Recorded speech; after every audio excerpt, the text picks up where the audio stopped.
Welcome back to Know It All. I'm talking with contractor Scott Guillot of McKennedy Construction Service. You know what? Before we actually go, I want you to explain to the viewers the name of your company. I think is absolutely delightful, and it's named after. It's named after my daughter. She's 5. Her name is McKenna, and my son, he's 3 years old. His name's Kennedy. Very nice. So I kind of the two names, McKenna, M-A-K-E-N-A, and Kennedy, K-E-N-A-D-Y, kind of made a nice fit. Yeah, it's very. So do they say dad? Like they just think that's super cool, Dad? Yeah, they see the name on the truck, and they're always McKennedy, you know. Very nice. And did that just come to you, or it was always something you thought about? If I ever have my own company, it actually just came to me. I'm like, you know how you hear these stories, you know, it came to me in a dream, and yes. Some people are always like, okay, you're a little bit maybe kooky, but it actually came to me. I woke up the next morning and bang, it was there. Real? Wow, so meant to be. Yes, I hope so. Okay, how long have you been in business actually, Scott? Since June of this year. Okay, and you are local. I think it's really important for everybody out there to know that you are based here. You cover the Durham region. Maybe you can just share with us. Yes, I'm based in Ajax, and I definitely cover the Durham region, Whitby, Oshawa, Pickering, maybe a little bit of Markham, a little bit of Toronto, but mostly the Durham region is where I like to be. Fabulous. Tell us a little bit about the services, because we're going to talk about finding a good contractor, as I said, but maybe you can share with everybody, because we sometimes think, okay, well, are they a carpenter, electrician, a plumber? Are you all in one? Maybe you can tell us a little bit about your background, what you do, and I think people will be interested too in terms of schooling and training and that kind of thing. Okay, myself, my background is I'm a certified general carpenter. However, the renovation industry is more, if you want to succeed, you need to have the skills to perform all aspects of the construction. So you need to be a drywaller, a drywall taper, a painter. So you need to know how to do interior, exterior, finishing. Yes. You know, so those are all stuff now. So I like to think of people that I hire are not just a carpenter and then I got to go hire a drywaller and a painter. Ah, okay. You hire one person who's basically an expert in all those fields. Yes. Okay, so when you say that, do you do some of the work yourself, or you manage the business? And go ahead. Oh, well, right now, yes, I found it. Right now, I just manage the business because work has picked up, and it was very time-consuming to do both. And the one lesson that I did learn to succeed in business is that you need to recognize what you do best, perhaps? Something along those lines. It's a concept of that you work on your business and not in your business. Oh, well said. Okay, that's great. Okay, so you were, I mean, and it's fabulous to be that aware, and you're saying to anybody else out there is to know either you need to be managing the business, and if you're actually doing it, then you lose sight sometimes of that. Absolutely. Okay. You lose a lot of sight of going to find new work. You got to keep feeding the funnel, as they say, and you need to have that customer service aspect also with your clients, that you're there for them throughout the whole process of the project, not just the actual construction of it, but the whole process of before, during, and after. What a great point, Scott, because I'm wondering then, would you be the project manager on each of your jobs then that are out there? That would be correct, yeah. Okay. Okay. So yeah, so I would ensure that, so it's my job to ensure that the job runs smoothly, the right guys are on that job, and we also have a commitment to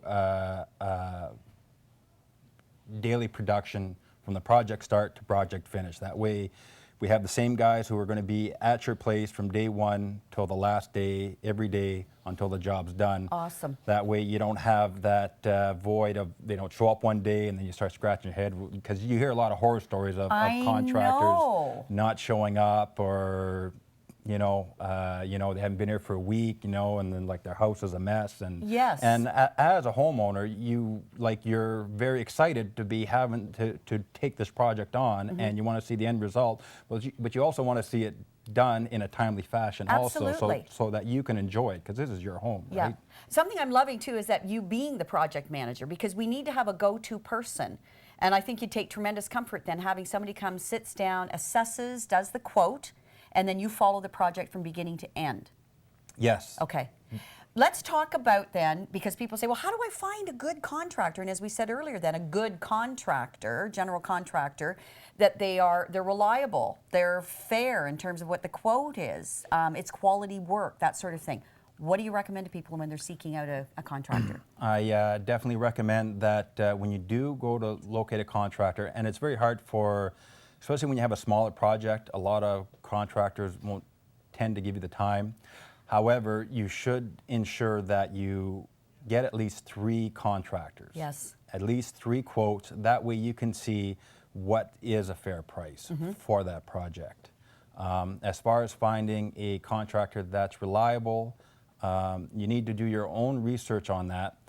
And you'll find a lot of contractors on the internet.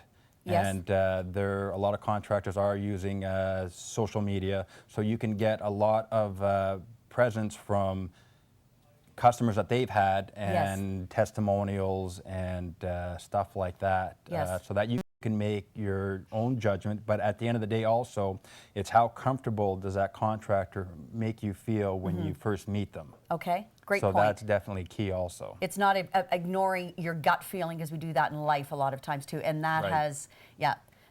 it's not to be ignored, let's say. You make a great point too in terms of being on the internet, because we can look at those testimonials and there may be people saying, oh, they probably got their friends and family to put those on.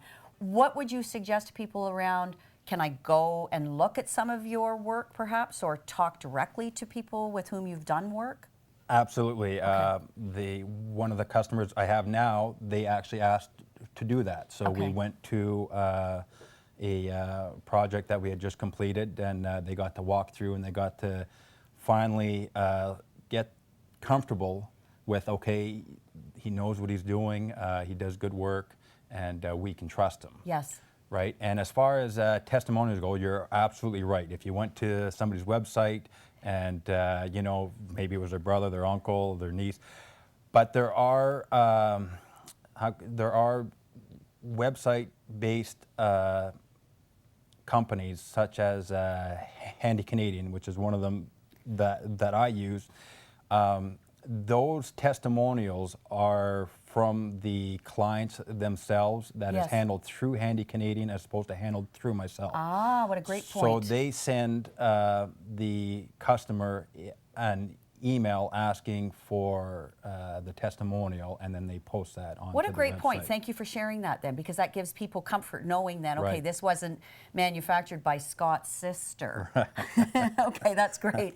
Would you suggest to people too then that they say, do you have a license, accreditation, a certificate of some sort, that, it says, yes, you did actually, study and graduate from a school? Right.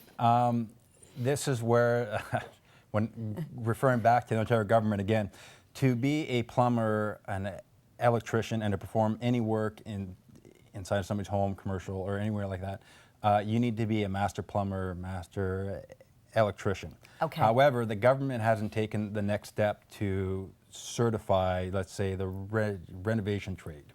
Yes. So basically, you can hire Joe Blow off the street that's just walking down and say, he can say, yeah, I can do this work, but he's got no qualifications, or maybe he just started out and he's only got a year experience, so there is no license or certification that is required to perform renovations. Okay.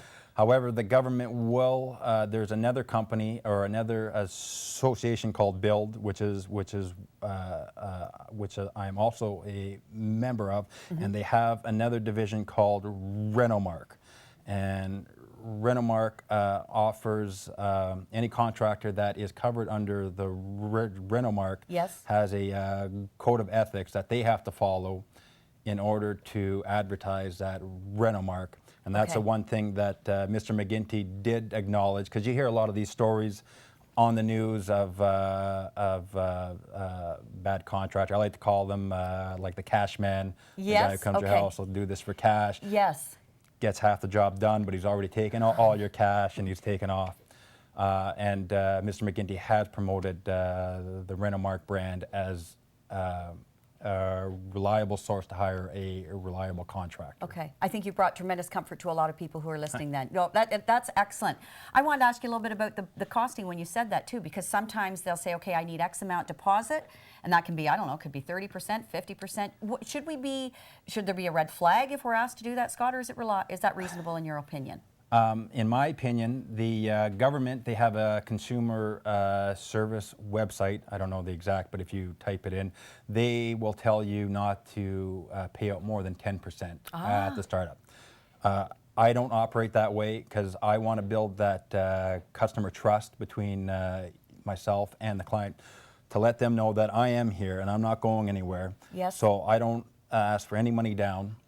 But as a job progresses along, I might ask for, let's say, 30% after a week, depending on how long the job is, and then 30% the week after that, and then 30% the week after that until the job's completed. And that would be a conversation that would take place at the outset, and you'd say, this is how the payment structure is, I would like this to be set up. Yes, exactly. And once, like let's say you were to call me and you would say, Scott, I'd like to get an estimate, okay? I would give you an estimate proposal, and it'd be very detailed that way, because a lot of contractors will just put bathroom reno, $5,000. Yes. Right, so mine will be very detailed to removal of the drywall, removal of tile, removal of tub. Perfect. Installation. And then once you said, okay, Scott, you know what, we really like your estimate proposal, we'd really like you to do the work for us, then we would have to sit down and we do up a contract that we would both agree on, which would outline the pricing, scheduling, and stuff like that. Excellent, professional, very professionally done, and no, there aren't any surprises. Well, there may be surprises, but at least we've talked about it and even the possibility of them, because as you say, if it was an older home, even we may find things. I think people are probably thinking, this sounds fabulous, it's detailed, there's a conversation that takes place, and I can appreciate, as I'm sure everybody out there, if there are materials that you have to purchase, you do need a little bit of cash. And yes, but at the same time, I also believe that if you're a reliable, reputable contractor... I'm going to cut you short there, because we're going to go to a station break. We come back, we'll continue our conversation with Scott Guillot. Stay.